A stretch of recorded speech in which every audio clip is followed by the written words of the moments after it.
Voici les interdits dans un hôpital, les interdits des hôpitaux. Ces interdits vont pour ceux qui partent dans les hôpitaux saluer, pas pour le malade, non. Pour celui qui part rendre visite, qui part saluer, qui part faire quelque chose à quelqu'un, je ne sais pas quoi. Premièrement, lorsque tu vas dans un hôpital, méfie-toi de t'asseoir sur le lit du malade. Il y a ce qu'on appelle les échanges d'énergie et de vie. Il y a beaucoup de personnes couchées dans les hôpitaux qui sont censées être malades, qui connaissent même la raison de leur maladie, qui savent même le sort qui les attend, mais qui les attendent un potentiel visiteur. Vous avez écouté les histoires où quelqu'un était dans un hôpital, il a incité que non, il veut voir telle personne, il veut voir telle personne. Pas toujours le bon sens, parce qu'il sait qu'il y a un échange de vie qu'il veut faire avec la personne.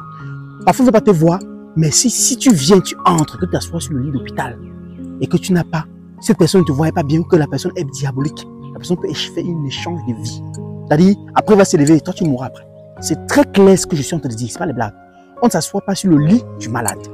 C'est-à-dire, le malade est couché. Ce n'est pas que peut-être, ce n'est pas votre femme, ou je ne sais pas votre homme, ou je ne sais pas votre père, ou quelqu'un que vous avez vraiment confiance et que vous savez réellement qui c'est dans son intérieur.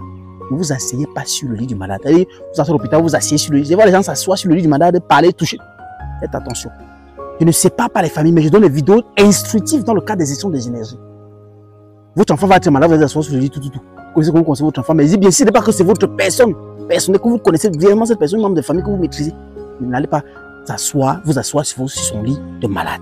Parce que vous pouvez vous asseoir et que cette personne a des intentions négatives envers vous, la personne que vous cherchez vous avoir. Parce que dès que vous allez vous asseoir sur son lit, il peut changer l'énergie s'il veut. Vous partez après et lui se lève. De même, ce n'est pas fait dans les hôpitaux, c'est quoi? N'allez pas dans les hôpitaux avec les bijoux sur vous. On n'est pas dans les hôpitaux. Il y a deux endroits, les hôpitaux et chez les traitants, les vents. N'allez pas le temps. Quand vous allez chez un traitant, chez un voyant, chez n'importe qui, n'allez pas avec les bijoux sur vous. Enlevez vos bijoux, les petits bijoux. Les bijoux parfois sont des objets qui sécrètent ou alors qui embrigadent les choses, les esprits, les énergies, les auras. Tu peux entrer chez quelqu'un qui est maléfique avec un bijou que tu as au cou. Il laisse une énergie sur ce bijou-là. Comme tu sors là, tu sors avec lui. Tu ne sais pas qui depuis ce jour tu es resté libre. On a des bijoux qu'on n'aime pas retirer, je ne sais pas pourquoi. Que non, j'aime la chaîne si je ne retire jamais. Pourquoi? C'est une condition. Non, j'aime trop porter la barre, je n'aime pas retirer. Pourquoi? Quand vous allez dans les hôpitaux, n'allez pas avec les bijoux. Parce que quand vous allez dans les hôpitaux avec les bijoux, beaucoup des hôpitaux sont les endroits où les gens meurent, les gens sont malades. Il y a des mauvaises énergies qui sortent parce que les gens sont en détresse. Il y a des démons de la détresse. Il y a beaucoup d'énergies négatives qui vont. Ça reste sur vos bijoux. Même quand vous rentrez, vous déposez, quand vous remettez ces bijoux sur vous, vous portez ces bijoux, vous ne savez pas. Vous voyez ce qu'il faut faire dans les hôpitaux, c'est quoi? On ne siffle pas dans les hôpitaux. Vous n'allez pas dans un hôpital commencer à siffler. Non. Les siffler, je dois expliquer. Dans nos traditions, dans les interdits des traditions africaines, la maison ne siffle pas par exemple la nuit. Parce qu'en fait, il y a des démons de la nuit, quand on siffle, on les appelle. De la même façon, dans les hôpitaux, il y a beaucoup d'énergie, beaucoup de divinités négatives, beaucoup d'aura, beaucoup de démons de bas étage. Quand vous allez dans les hôpitaux, vous commencez à siffler. Vous pouvez rentrer chez vous avec ces démons-là. Donc, interdit de siffler dans les hôpitaux. Quatrième chose à ne pas faire dans les hôpitaux, c'est quoi? Évitez d'utiliser les toilettes des hôpitaux. Et quand vous allez dans un hôpital, vous voulez uriner ou vous voulez faire vos besoins, ce n'est pas que ça vous sert vraiment à aller faire chez vous. Parce que les toilettes des hôpitaux, c'est pour les malades. Et beaucoup de malades, ils vont là-bas. Ce qui y reste est très grave. Donc c'est même seulement pour aller vous uriner. Ou alors s'il y a un seau, uriner dans aller verser. Mais ne vous tenez pas. Ou alors évitez même d'entrer. Serrez vos besoins, allez le faire ailleurs ou allez le faire chez vous. Ce sont les petits secrets que je vous donne. Maintenant, il connaît qu'il y a les gars de malades. Il peut arriver que peut-être tu allais rester sur une personne, tu vas passer la nuit. Tu auras certainement des besoins à faire la nuit et tout. Utilise le seau. Fais dans un seau. Va verser. Mais ne va pas t'asseoir là-bas. Ne va pas faire les besoins directement. Et tu connais déjà que quand tu franchis la porte de chaque douche, chaque toilette, tu vas franchir le pied gauche.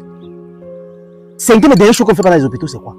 C'est que lorsque tu vas dans un hôpital, si tu n'es pas sûr de la personne, tu ne pas saluer, ou tu te doutes, ou tu aimes, ou c'est pas trop, ou c'est pas vraiment ta personne, que tu as l'impression que cette personne, sa mort, sa maladie n'est pas simple, il y a un truc qui ne va pas, c'est un peu louche.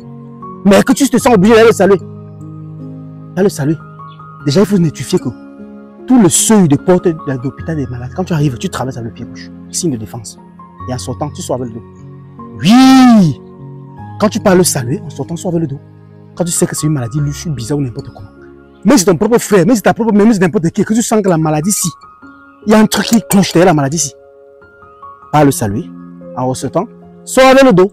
En sortant avec le dos, toutes les négativités, toutes les ondes, toutes les énergies, n'importe quoi qui devait rester sur toi, ça cadre dans la salle.